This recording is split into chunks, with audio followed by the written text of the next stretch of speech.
Si Krishna at Arjuna ay nakipagtagpo kay Agni Dev. Minsan, isang makadiyos na hari ang nagsagawa ng tuloy-tuloy na pag-aalay ng apoy, yajna, para kay Lord Shiva.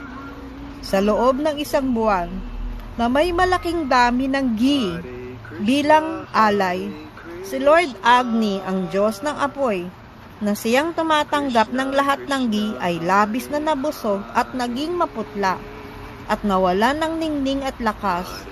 Upang maibalik ang kanyang lakas, nais ni Agni na sunugin ang isang bagay na sapat na malaki upang masunog ang lahat ng ghee at muling mabawi ang kanyang liwanag. Lumapit si Agni kay Lord Brahma upang humingi ng tulong at pinayuhan siya ni Brahma na sunugin ang Kandava forest na ayon sa tadhana ay nakatakdang masunog. Ang gubat ng Kandava ay tirahan ng maraming makamandag na ahas at mga demonyo na lahat ay itinakdang mapuksa sa apoy. Laking ginhawa ni Agni at agad niyang sinimulan ang pagsunog sa gubat. Ngunit si Indra, ang hari ng mga Diyos o demigods, ay labis na nagalit sa pangyayaring ito dahil ang kanyang matalik na kaibigan na si Takshaka, isang ahas, ay naninirahan sa nasabing gubat. Upang protektahan si Takshaka, tinawag ni Indra ang makapangyarihang mga ulap upang paulanin at patayin ang apoy, at sinamahan ito ng mga ahas at demonyo mula sa gubat upang atakihin si Agni. Hindi kinaya ni Agni ang pinagsamang lakas ng mga kalaban, kaya muli siyang lumapit kay Brahma para humingi ng tulong. Pinayuhan siya ni Brahma na humingi ng tulong kina Krishna at Arjuna, ang magigiting na mandirigmang may kakayahang tulungan siyang makaligtas sa pagsubok.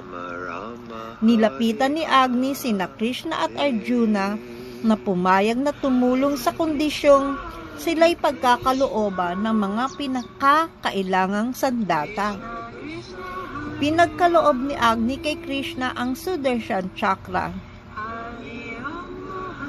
at binigyan ng isang napakagandang karo. Si Arjuna naman ay binigyan ng makapangyarihang pana. Sa tulong ng mga banal na sandatang ito, naghanda sina Krishna at Arjuna upang tulungan si Agni.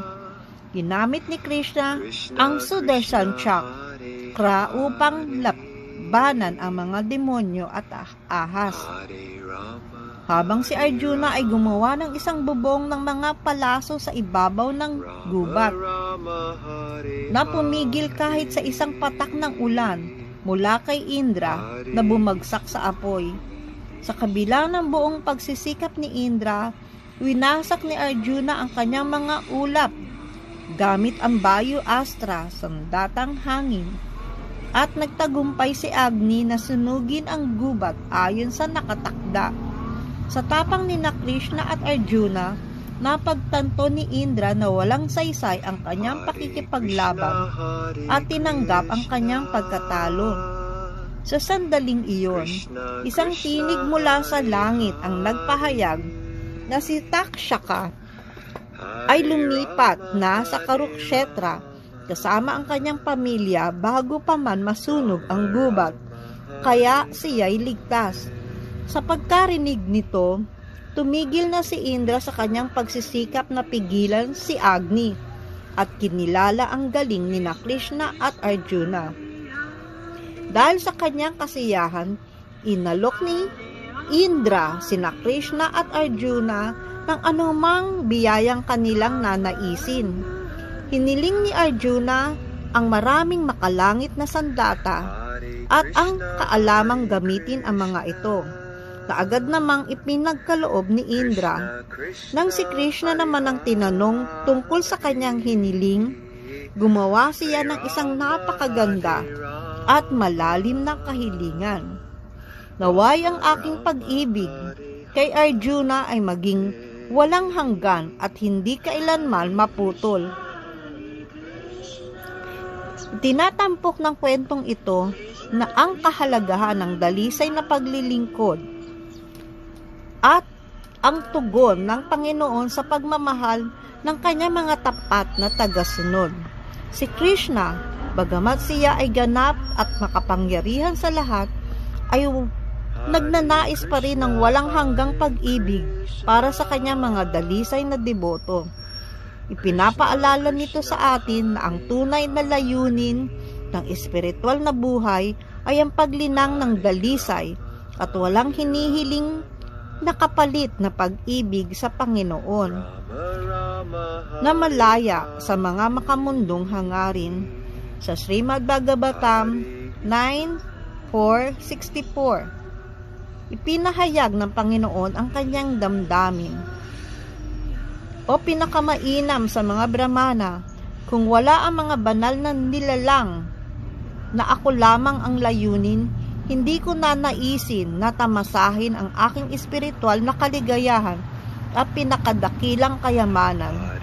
Ipinaliwanag ni Srila Prabhupada na kahit na ang Panginoon ay sapat na sa kanyang sarili, hinahangad pa rin niya ang presensya ng kanyang mga deboto upang maranasan ang sukdulang kaligayahan. Ang mga dalisay na deboto na ang layunin ay mapasaya ang Panginoon ay pinakamamahal niya. Ang pagnanais ng Panginoon ay palawakin pa ang bilang ng kanyang mga deboto upang mas marami ang makabahagi sa kanyang kaligayahan. Haribol!